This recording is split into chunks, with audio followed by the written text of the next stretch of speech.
All right, what's up, Barry? We're going to keep this to 20 minutes. We're going to start with cheers, brought to you by Bang. All That's right, it, Lloyd. brother.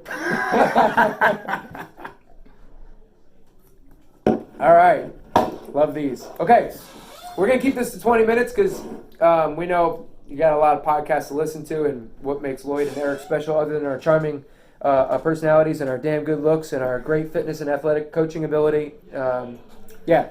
So the first topic we want to talk about, and that we've wanted to talk about for some time, is scaling, modifying RX and stimulus. And this was prompted by a couple weeks ago. I had a member, she'll know who she is, who was really frustrated with the fact that she's been here for a year and she has never RX'd a workout. Right. That's one. We'll come back to that. And then the last 2 days, there were two workouts where scaling was talked about and different options, and I had to have conversations about why we would choose certain types of scaling. And this all goes back to a podcast that Ben Bergeron had about how we want to chase the stimulus. So if I had a name for this podcast, this first one, it would be Chasing the Stimulus. Okay? Yeah. So let's talk about it. Yeah, so the idea is, guys, just we want to give you guys an understanding of the difference between RX, and you often see us use air quotes for RX because what is RX and why we're doing these workouts the way we're doing. So what's the stimulus? What do we want to get out of these workouts? And before we even get into the details of any specific workout, what we want from every single workout, and this is true for every single CrossFit workout that we do, we want to increase your fitness. Your fitness is your work capacity across broad time and modal domains. So the very first question you got to ask about any workout is this going to increase my fitness? The next question should be, how is it going to increase my fitness? This is going to increase my endurance, my strength, my flexibility, my accuracy, my agility, like all these different things, right? The 10 physical skills of fitness, it's how we measure it. And then based off of the movements, the rep scheme, the volume, the loading, then you should be able to kind of pick apart and say, this is the stimulus. This is what we want from said workout, fill in the blank. And that's when we can get really specific. But the idea is we want to improve our fitness with every single workout. And each workout has its own particular goal. So you started talking, I started smiling internally because I was like, I know what you were going to say. Yeah. And it's like, this is where we want to get all of our coaches on the same page, and every coach that we ever have, but we also want to get our athletes on. We want to increase the athlete's knowledge, right? For sure. Yeah. And the goal, when an athlete looks at the workout, they should be saying, is this getting me fitter, or is what I'm choosing to do going to get me fitter, right? And how? And guys, I'll link under this the link to the 10 physical skills. It's definitely good to know.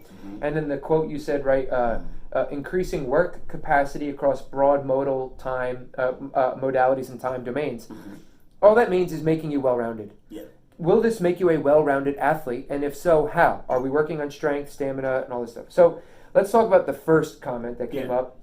I had a female bring this up to me, but males bring it up to me all the time. All the time, yeah. Especially, I think more so because of the ego. Yeah. And it's like, I've been here a year, I've been here 2 years, and I haven't RX'd a workout. Right. What would you say to that person?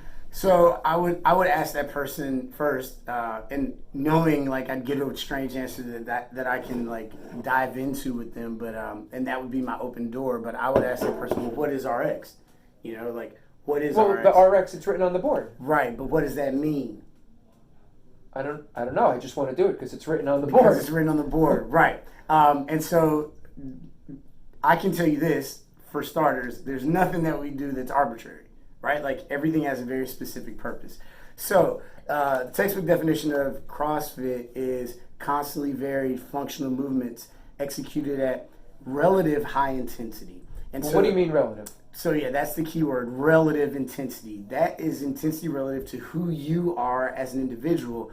More to the point though is for us as a community, it's relative to our community. So RX for the greater CrossFit world, RX is Matt Fraser and Tia Claire Toomey. These are the fittest in CrossFit.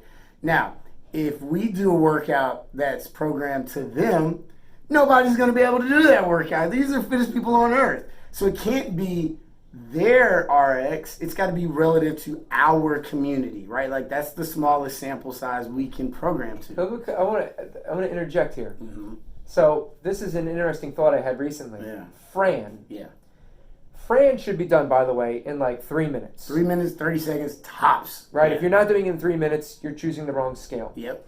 Now, the fittest in the world, they're doing it in like under 2.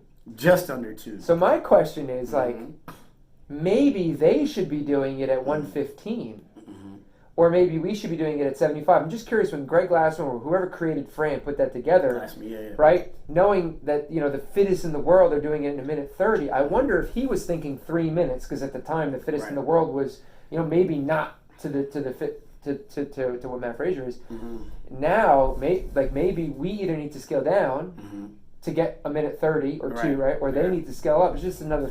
It's interesting. So the thing about certain workouts is, like let's take the mile run for example, Okay. right? It was up until the 1900s before someone ran a recorded 4-minute mile. Yeah, Roger Bannister broke it in the 60s, I believe. Right, and then after he broke it, a dozen other people broke it shortly thereafter, and it's been getting broken. But like we know, like look, and maybe 100 years from now, somebody will do a 2.5-minute mile. But for the time being, like that mile time is gonna. I don't know what the record is now, but it's got to be like 352, I think. 352, like so in that window of let's say 3:45 to 4 minutes, right? Like that's about as fast as we need to get the mile, right? So with Fran, sure, 100 years from now, if everybody keeps doing Fran at 95 pounds for the guys, 65 for the ladies, maybe somebody will get it in exactly 90 seconds, right? Because it's 1 second per movement. But then I'll ask the question, why? Like we're not Fran athletes, right? Like we're CrossFit athletes. Once you get that Fran time down to somewhere around 3 minutes, plus or minus, you're good on Fran. Like you're good.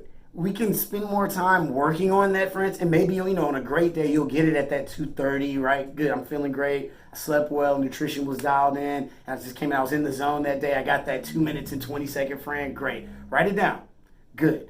But what's your Helen time? What's your mile run? Making you what's your well-rounded. 3K? What's your 2K row? Like all these other things, right? How's your skill set? So getting back down to that conversation with the athlete, so that's frustrated about not RXing. The RX, the prescribed weight that we give in workouts, is relative to our community. And so we look at the numbers based off of everyone here, and we look at it's a bell curve, right? Like there's a couple that are super, super fit, and there are a couple that have never been athletes before in their lives, and then everybody else kind of falls in the middle somewhere on that.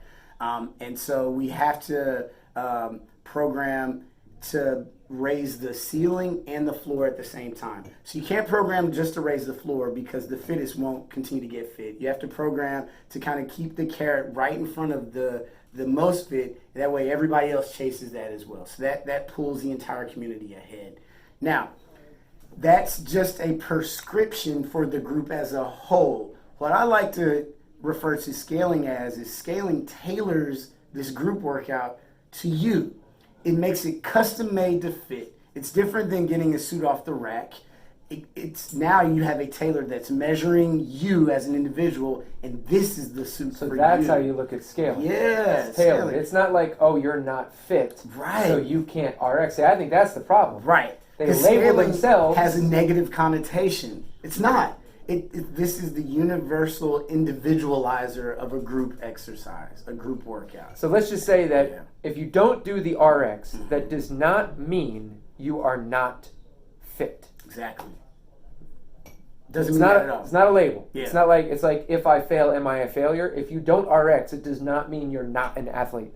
You can be scaled for the rest of your life and be Yes. one hell of an athlete. I would think about like my mom or Yeah. like somebody in their 70s that came to the gym and joined. Dude, They're never going to RX. I'll be 40 in a year. I'm not doing the same thing that Tyler's going to do in 10 years. Like, I'm not going to do that. No. Like, because that suit don't fit me anymore. Like, the suit don't fit, so why would I wear it? Doesn't mean I don't look good in the suit. I can still wear suits though, right? Like, that's the metaphor. That's how it works. The workout is for you as long as you're going up, as long as your work capacity is improving. Are you getting fitter? Are you getting fitter? So That's the stimulus we want. if you're worried about hitting the RX, Don't worry about it. Forget about It's it. not about. Forget about it. Yeah. It's not about that. Yeah. Right? It's the question: am I getting fitter? Yeah. Okay, so am I getting fitter? Yeah. We have 2 workouts that happened this week where I had to have these conversations with people offline, right? Right.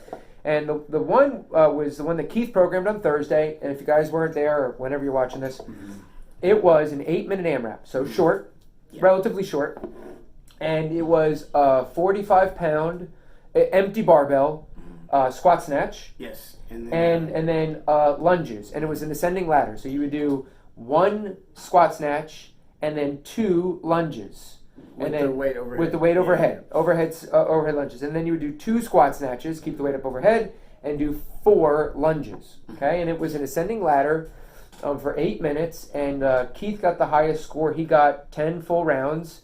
He got like 160 something reps. I think I got around 136 reps somewhere. I was like 1 round behind him, and then most people were in the 8 or 9 round range, right? Yeah. And then you had some on the lower. And what happened was somebody else was coaching, and an athlete couldn't do the 45-pound lunge overhead, and they weren't really great with this with the snatch. And so the coach began to scale that person to a PVC pipe. So we're scaling load. So they're scaling load. Right. Mm-hmm. And I interjected after asking permission, Of course. so as not to be a dick. Mm-hmm. And I suggested, and we made this suggestion, that the athlete do a hang clean and a front rack lunge. As opposed to going overhead in the snatch and keeping it overhead in the lunge. So down to the shoulders. Instead of sharing why I did it, I would ask you, like, why do you think I did that, and how does that relate to our whole conversation about chasing the stimulus? Right. So there are several ways to scale anything. You can scale things like loading, which is what you decide to scale. We can scale things like volume. So like if a workout's a 21-15-9, maybe that athlete can do the movement at that weight, but maybe not that many reps. Maybe they do a 15, 12, 9. Yeah, maybe, so less reps. You can scale movement. So if the person doesn't have the mobility to do a snatch, maybe they can do a clean and bring it up to their shoulders, right? So there's all these different ways we can scale. And this is why we always encourage all of our coaches to know as much about everything as possible. And our athletes to ask. Right, because every athlete's going to be different. So for one workout, I may scale, if it's like, say, 5 muscle-ups. We got a couple of athletes that can do 2 or 3 muscle-ups. So I wouldn't have them do jumping muscle-ups, which is what we would give to our athletes that can't do muscle-ups at all. But I would say for those athletes that can do muscle-ups, 2 or 3, instead of doing 5 for the workout, you do your 2 or 3 for the workout, because that's going to get you fitter, stringing together 2 and 3 muscle-ups for 15 minutes today versus doing jumping muscle-ups for 15 minutes when you already got that movement, right? So scaling that snatch to a clean, number one, you're still getting the explosive stimulus response from your body. As far as the explosive movement required for the snatch, you can get that explosive movement in the clean as well. We're changing the distance of where the weight ends up. So instead of overhead, to the shoulders. We're also now keeping a similar load, right? So as far as work being done, strength and power, right? We still have heavy loading, heavy-ish loading. And this is a light workout, so the load was light. But 45 pounds on a barbell is very different than 0 pounds on a PVC pipe. So we're getting that strength component still. So we're maintaining the strength, we're maintaining the explosiveness, and also we're maintaining that strength and explosiveness, plus with the time cap of 8 minutes, we know we're going to go fast. So we're keeping that speed in there.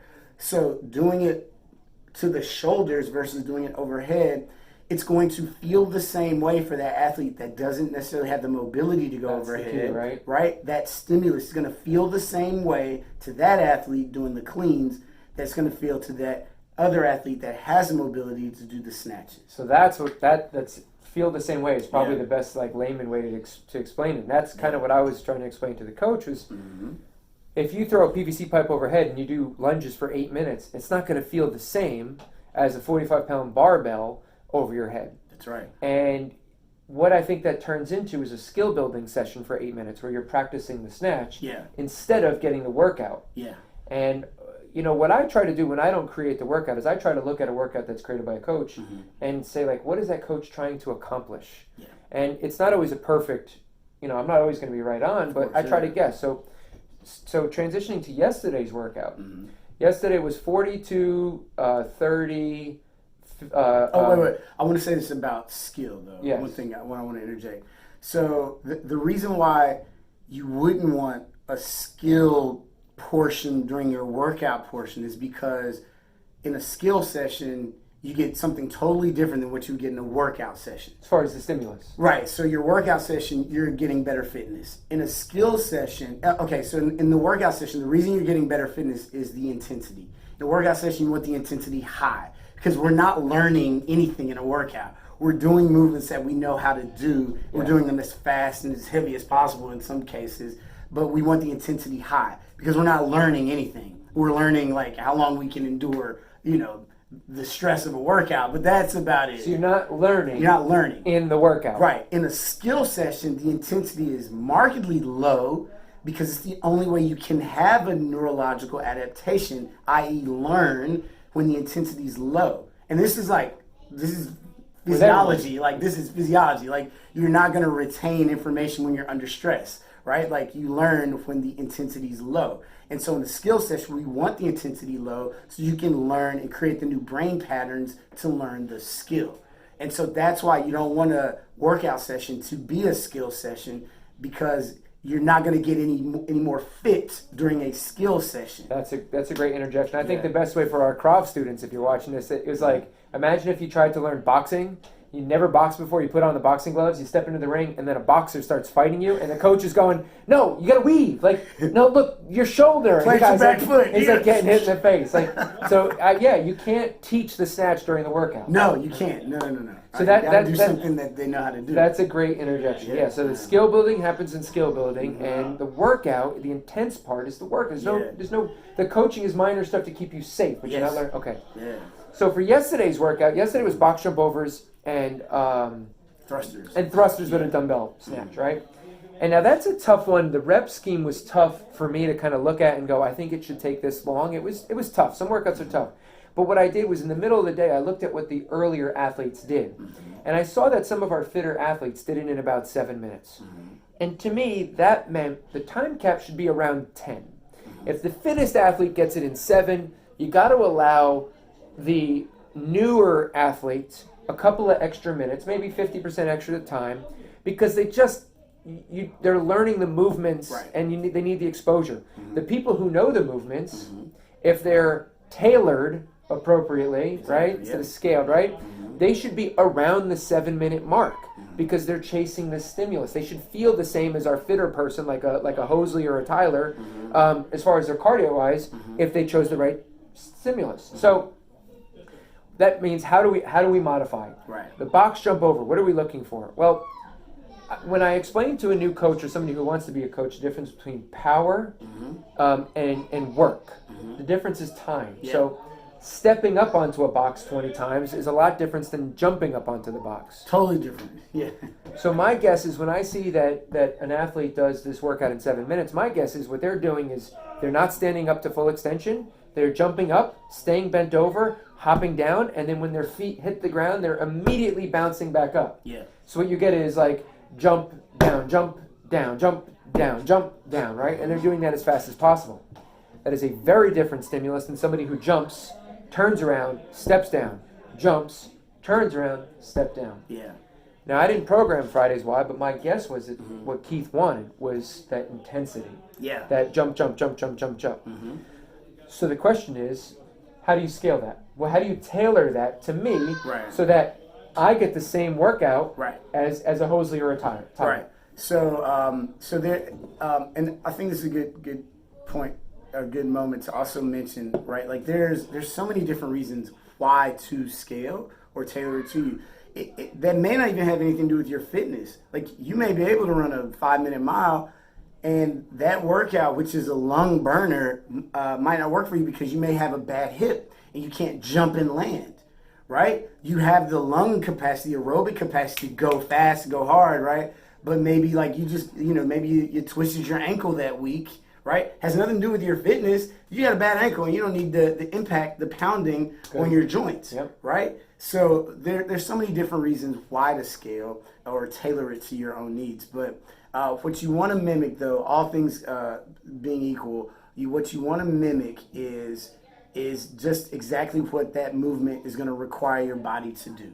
Because that's what we want. We want your body to feel that kind of that double hop. Well, so let me ask you this. What do you think about a jumping, if somebody had a knee or an ankle issue, holding the barbell rack and doing a jumping lunge while they switch their feet? Yeah. How's that for a stimulus? Oh, the intensity's there. You're getting that. So not even using a box. Right, not even using a box. And you're getting that kind of burst rest. That's what I was thinking, right? yeah. Burst rest, because that's what we want out of power. Power is going to be a burst and then immediately followed by a rest, even if it's brief. So that jump onto the box, that jump is the burst, while you're floating in the air is the rest, and then you land. Then you got to jump down again, so burst, rest, burst, rest. This is the exact same reason why when we have a certain amount of double unders programmed into a workout, let's say 20 or anything under 30, right? The best scale for that isn't singles. It's get on the assault bike and push as hard as you can. Because it's about the heart. Because it's about the aerobic capacity. We want you to, if you do 30 double unders, boom, like your lungs are going to be in a certain state. But it's only going to take you about 20 seconds. What if you get on that bike and bike for 9 calories, right? Like that's going to take you about the same time and your lungs are going to feel the same. So that's the stimulus. We want that aerobic response in your body based off of that. I think the popular belief is we scale because we can't do it. Right.